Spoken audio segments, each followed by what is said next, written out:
Olá, tudo bem? Como é que você está? Tudo certinho contigo? Vamos continuar hoje a nossa reflexão sobre quem é Jesus, quem é este homem que a Bíblia tanto nos fala. Quem é este Cristo? Nós já vimos até aqui que Jesus é a imagem do Deus invisível, que nele foram criadas todas as coisas, que ele mantém, que ele que sustenta tudo, que ele é supremo e que ele é completo. Agora, hoje, nós vamos continuar a leitura ainda no livro de Colossenses e vamos continuar no versículo 20. Olha que maravilhosas estas palavras, olha que interessante isso. Diz assim: e por meio dele, ou seja, por meio de Jesus, reconciliasse consigo todas as coisas, tanto as que estão na terra, quanto as que estão no céu, estabelecendo a paz pelo sangue derramado na cruz. Olha que interessante isso. O texto diz que Jesus veio para reconciliar. Se o texto começa com a palavra reconciliar, significa que um dia havia paz. E a paz foi quebrada. Interessante, né? Reconciliar, ou seja, Jesus veio para consertar algo que estava errado. Se precisa de reconciliação, é porque havia uma, digamos assim, uma intriga, algo não resolvido, né? Agora vamos compreender isso melhor. Reconciliar o quê? Por quê? O que há de tão importante nesta palavra? Se nós pegarmos alguém, uma pessoa que não conhece a história de Cristo, que nunca ouviu falar de Jesus, e falássemos para ela, olha, leia a Bíblia, mas se nós pegarmos uma Bíblia e entregarmos para esta pessoa e formos lá e rasgarmos fora a página que fala do capítulo 3, ou seja, se nós falássemos para ela, olha, leia do capítulo 1 ao 2, pule o capítulo 3 de Gênesis, continue no 4. Esta pessoa, ela vai ter dificuldade de compreender do que a Bíblia trata. Tal a importância do capítulo 3 dentro da história da Bíblia. Tem muitos escritores que até usam o termo pivô, falam que o capítulo 3 de Gênesis é o pivô de toda a Bíblia. Nós podemos dizer assim que o capítulo 3 é o mocinho mau da história, ou seja, o capítulo mau da história, para nós melhor compreendermos. Tal a importância do capítulo 3 de Gênesis. Mas o que se trata lá? Do capítulo 1 ao 2, nos é apresentado Adão e Eva de forma pura, total inocência, um ser humano puro, sem nenhuma mancha, sem nada de errado.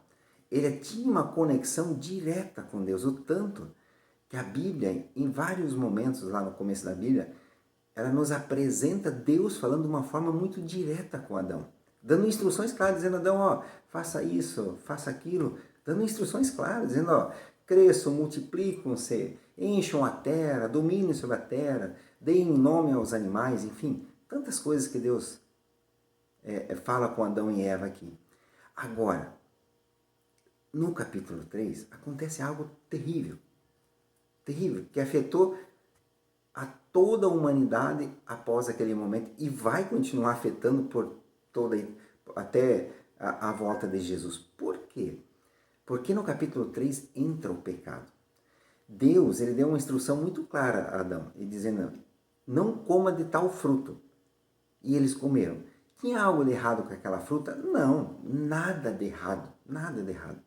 Mas havia uma instrução clara dizendo, não coma. Eles comeram. E quando eles comeram, diz a Bíblia que os olhos deles se abriram. Eles perceberam que estavam nus e quando escutaram os passos de Deus vindo na direção dele, diz que eles se esconderam de Deus. Por que alguém se esconde de Deus? Por que alguém se esconde de uma outra pessoa? Por algumas razões. Primeira, ou porque tem medo dele, porque deve, algo dessa natureza, né? Adão tinha as duas coisas, ficou com medo e estava devendo porque desobedeceu a Deus. Dá a impressão que Deus tornou-se inimigo de Adão. tornou-se inimigo do homem. Mas isso não é uma verdade. Deus nunca se tornou nosso amigo, inimigo, mesmo com a entrada do pecado. Deus jamais, guarde isso no seu coração, Deus jamais deixou de nos amar ou passou a nos amar menos com a entrada do pecado. Deus não é assim. Deus não é um mutante, Deus não muda. Deus não muda, Ele não nos ama hoje e amanhã não. Não. O amor dele, ele é constante. Então o amor dele por nós, ele não diminuiu. Agora, no capítulo 3, quando entra o pecado, cria-se uma barreira, um abismo entre nós e Deus. Nós aqui, Deus aqui, aqui no meio há um abismo. Por quê? Porque Deus é santo. Deus ama o pecador, mas Deus não pode conviver com o pecado. E nós perdemos essa ligação direta com Deus. Por quê? Por causa do pecado. Abriu-se um abismo no meio. Quando o texto em Colossenses diz que Jesus veio reconciliar todas as coisas, o que Jesus veio fazer? Jesus veio pagar o preço para nos levar de volta a Deus. O sangue real, o sangue de Cristo tinha que ser derramado para pagar os pecados de todas as pessoas. Agora, tem um ponto interessante aí. Cristo, ele não veio só pagar. Não, ele não veio só pagar o preço. Ele simplesmente apaga o pecado. A Bíblia diz que Deus, que todo aquele que aceita Jesus como seu Senhor e Salvador, que os seus pecados são como se pegasse uma borracha e apagasse eles. Deus não se lembra mais disso. Tal a importância da reconciliação de Cristo aqui. Então, o que Jesus veio fazer? Jesus veio nos levar de volta a Deus.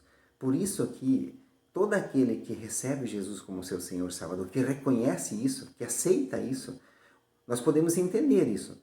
Mas o fato de entender não significa que nós aceitamos isso. Nós precisamos aceitar isso no nosso coração, reconhecer quem Jesus de fato é.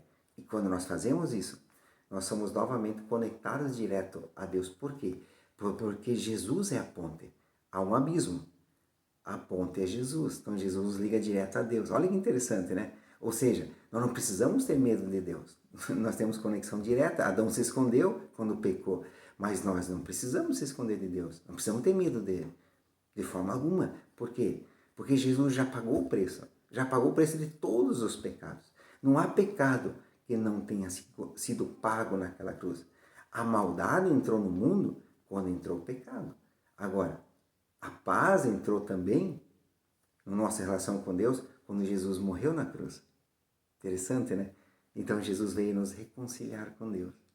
Ele veio pagar aquilo que aconteceu lá no capítulo 3 de Gênesis, o pivô da história, o pecado. Você viu como Deus é magnífico? Como Jesus é precioso? Jesus é